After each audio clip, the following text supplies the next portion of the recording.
Hi and welcome to Sun Moon Self.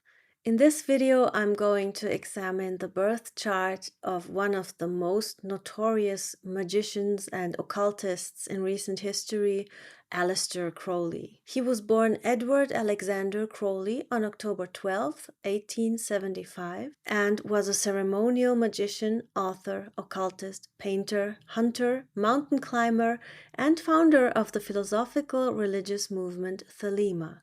The idea behind Thelema is centered around the cultivation and application of one's true will in order to find one's purpose in life and to bring one's will, driven by pure love and integrity, into manifestation through the use of various meditation techniques and practices of ritual, ceremonial, and sex magic.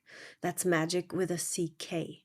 The main philosophy behind Thelema is summarized by the maxim, "Do what thou wilt shall be the whole of the law. Love is the law, love under will," and was first formulated in the Book of Law, composed by Crowley in 1904 and allegedly dictated to him by the disembodied voice of an entity named Aiwass, whom he identified as a messenger of the Egyptian god Horus. Crowley's life is absolutely fascinating, and his personality and legacy have been mythologized, sensationalized, and ridiculed, and most of all, misunderstood. And it is no wonder that he is still seen as a deeply nefarious character by some, even a Satanist, and a raging lunatic or pompous fraud by others. His very extensive experimentation in ritual magic, as well as, of course, the infamous sex magic aspect, are still talked about today. This video would be quite long if I went into detail about Crowley's life, so therefore I chose to focus on the astrological side and most of all his personality. I'm always curious when it comes to public figures who have constructed an image for themselves, which has taken on a life of its own in the public eye, as it inevitably does the more famous someone is. So what kind of person was Aleister Crowley behind the notoriety and eccentricity?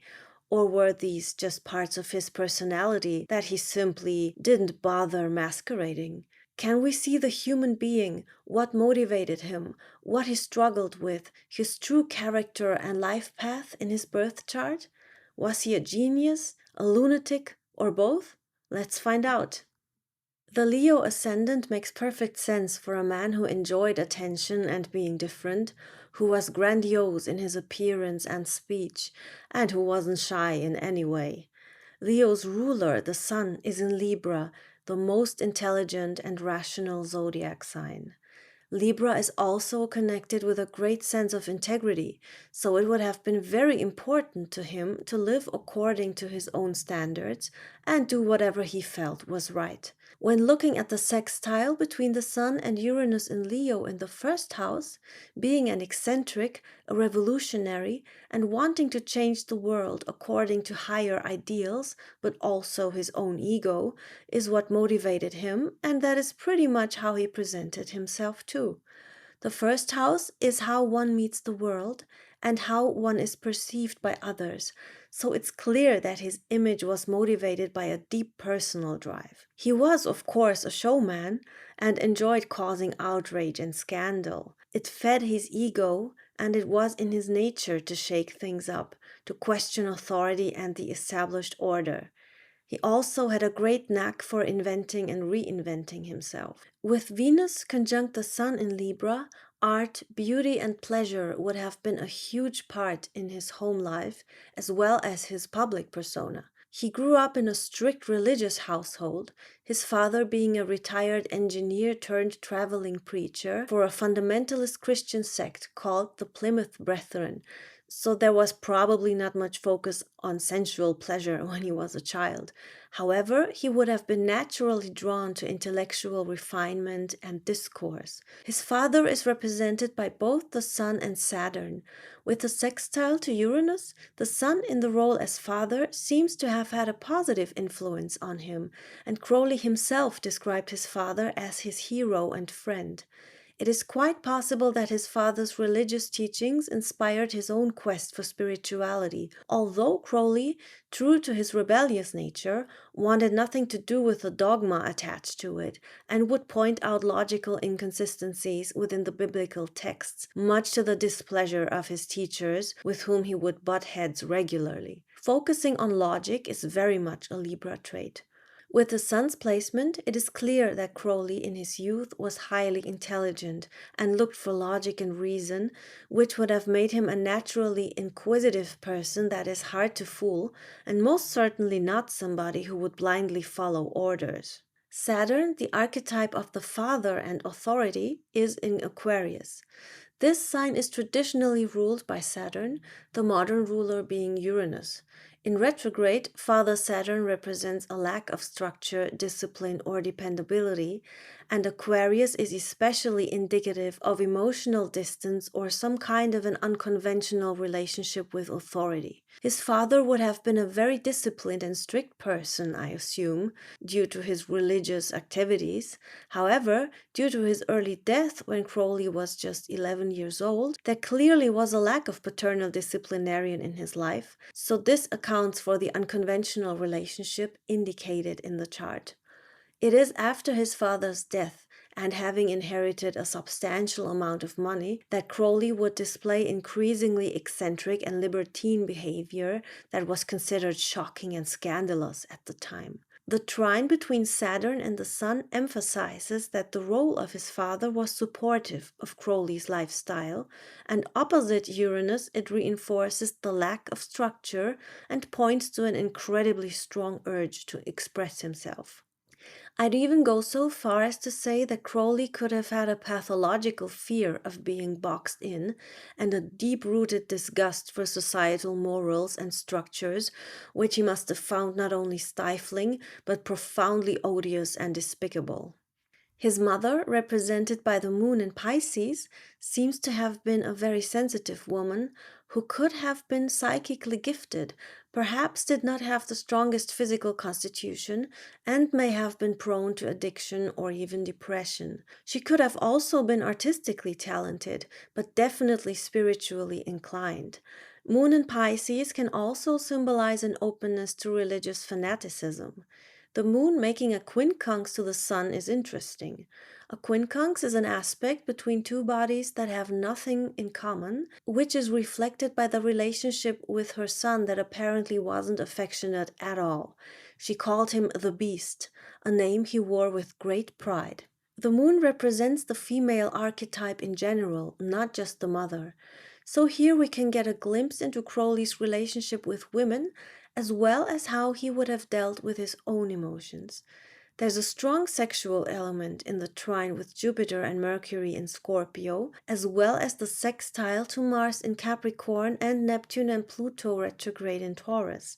This means that he would have been somewhat dominant and open to experimentation, but would also have had difficulties balancing his ego and his emotions, as indicated by the quincunx between Sun and Moon. I'm not sure how much he really was in touch with his emotions in the first place, because Cancer in the 12th house, the house of the subconscious, is telling me that a lot of his emotions would have been suppressed. He would have been pretty much left alone with his feelings as a child and may not have had a lot of nurturing at all, but it seems that he never particularly sought it during his life either. With the moon in Pisces, there is a huge element of projection and escapism involved, and this is reinforced by his tendency to look for archetypal women, for example, the Scarlet Woman or Babylon, and wanting to find an archetype probably even more so than a real partner. He certainly was looking for an unconventional type of relationship that was ideally very open, meaning he could do whatever he wanted, as shown by his 7th house cusp in Aquarius. This also includes being attracted to someone who joined him in his various magical and otherwise experimental endeavors. And also Aquarius isn't the most emotionally warm zodiac sign.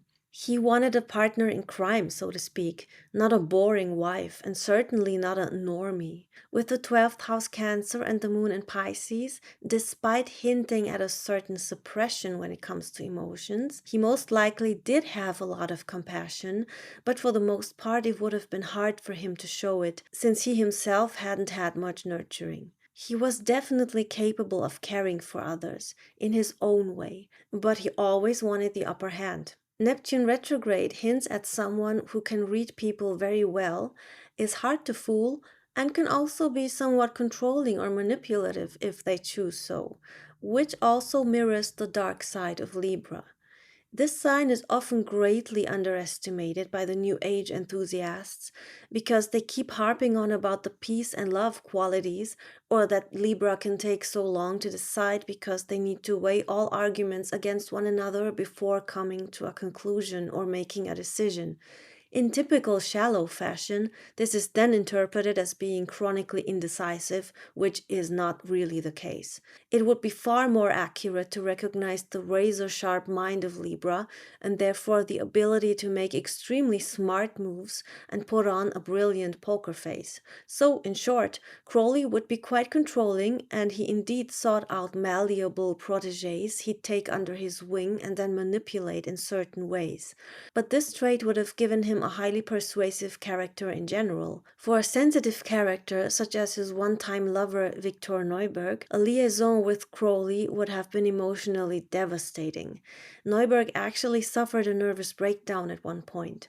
Only a very tough and highly independent partner with clear boundaries would have been able to handle Crowley somewhat successfully. Venus square Mars can indicate an ambiguous sexual identity, and Crowley was indeed bisexual. Concerning his wealth, we can pretty much see Crowley's material values in the second house.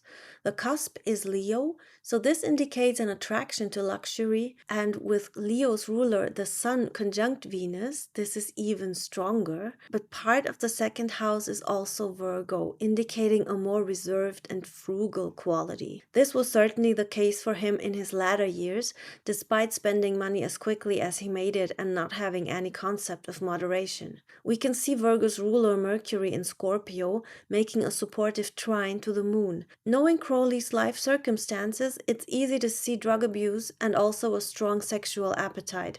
Mercury conjunct Jupiter, known for blowing everything out of proportion for good or bad, indicates a strong sexual motivation. And this could mean, quite straightforward, someone who spends money on prostitutes.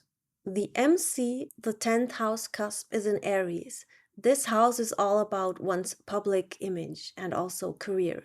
So this clearly shows a leader, and the North Node in Aries indicates that he was very drawn to such a position. In the 9th house, it can be interpreted as a spiritual leader, which he clearly wanted to be. He also has Chiron retrograde in Aries opposite the Sun. That's an easily wounded ego, and as one point of the T-square with Mars and the Sun conjunct Venus, it only emphasizes the need for dominance and not taking kindly to others trying to tell him what to do or criticizing him. This would have been very conducive to making enemies, which he did passionately. In short, a dominant, hot-headed, highly charismatic personality with a potentially short and violent temper, who was a natural-born leader, but easily distracted by his own inability to be more empathetic and more in tune with his emotions, instead of trying to escape, project, or shape them. And he would have benefited from being less focused on getting his way at all times, at all costs. What fulfilled him the most seems to have been the higher purpose he had found for himself, the role he had defined for himself based on that, and the gratification of his need for transcendence of boundaries through the means of sexual pleasure and mind-altering substances, but also, in a paradoxical way, transcending his own ego, because he thought of himself as bigger than a man. He literally thought of himself as the prophet of a new age. There is a grand cross in fixed signs formed by Uranus in Leo, Pluto in Taurus, Saturn in Aquarius, and Jupiter and Mercury in Scorpio. This aspect formation is indicative of a stubborn character set in his ways who finds it hard to adapt to changing circumstances and will take a long time to change his views, usually someone who rather resists change. The risk therein is that persistence can become obsession, tunnel vision, and a refusal to face reality or to face a new reality. We can see the expression thereof in the way he kept living like a wealthy heir, even after his wealth was practically gone. There was no way he would have accepted anything other than what he was used to and what he probably felt he was entitled to. His chart shows someone who saw himself beyond the normal world with its normal everyday toils and petty duties. Instead, he wanted his life to be a sublime work of magical art, manifested on his own terms by his own design, and he acted accordingly. There is an aspect called Yod in the shape of a narrow triangle with Pluto in Taurus and the Moon in Pisces at the bottom, and the Sun conjunct Venus on the apex. This formation is also called the finger of God and shows an area where something is fated in the sense that a theme will inevitably have to be worked through in the course of one's life. One could say that Crowley was destined to live a life dedicated to pleasure and sophisticated intellectual pursuits, transcendence in a way, with an element of power struggles against the established order as well as a degree of escapism, bearing the risk of losing one's footing with reality. As for his medical astrology, if I didn't know the person whose chart I'm reading, I would advise this man to be careful not to seek an inordinate amount of escapism and pleasure, as there could be negative implications on his financial status, most importantly his career and his health. With Mars in the 6th house being the traditional ruler of Scorpio, we can see a huge predisposition for acute, recurring STDs or issues with the sexual organs in general. The 6th house is one of the most important health indicators, and its ruler Saturn is in Aquarius. This can point towards poor circulation, insufficient blood oxygenation, anemia, hypothermia, among other things, and reflexes back to the opposite sign, Leo, which can manifest as weakness of the heart. Reflexing means that a body in one sign can manifest as problems typical of the sign it reflexes to, usually referring to oppositions and squares, but in the case of Mars, quincunxes are also extremely important. The 8th house also plays a major role in medical astrology, the cusp being in Aquarius. The Leo-Aquarius axis rules the circulatory system and the electrical system in the body, which is very complex.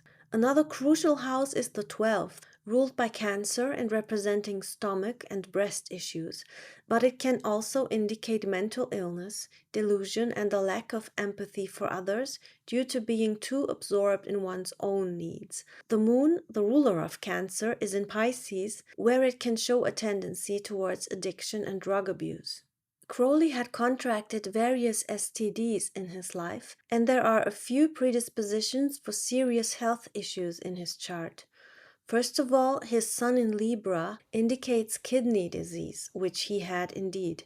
In his youth, he was diagnosed with a pathological condition wherein a certain protein is abnormally present in the urine, something that only occurs when a person has kidney disease. Libra rules the kidneys and adrenals, so this issue falls into place perfectly with the Libra situation. The South Node is also in Libra, indicating an area of weakness or greater sensitivity in Libra's area. In medical astrology, the South Node means weakening vitality, whereas the North Node means a surplus thereof. In Chinese medicine, this would be translated to having too much or too little qi. Conjunct Venus, the weakening South Node can show heightened blood sugar as well as sex addiction, and conjunct the Sun, a weak heart. The North Node in Aries is where he had too much energy, meaning he was a hothead and prone to issues such as headaches, temper fits, possibly glaucoma. I don't know whether he had the latter, but the Libra issues mentioned before definitely check out. On December 1st, 1947, Crowley died of chronic bronchitis aggravated by an inflammation of the membranes that surround the lungs and line the chest cavity. He was 72 years old. He also had heart muscle degeneration. The latter is not only denoted by the aforementioned factors in Libra, but also by Uranus in Leo, as Leo rules the heart and Uranus is the disruptor of normal balances. Another very important player is Mars in Capricorn, suggesting a disposition for severe onsets of skin issues, among other things.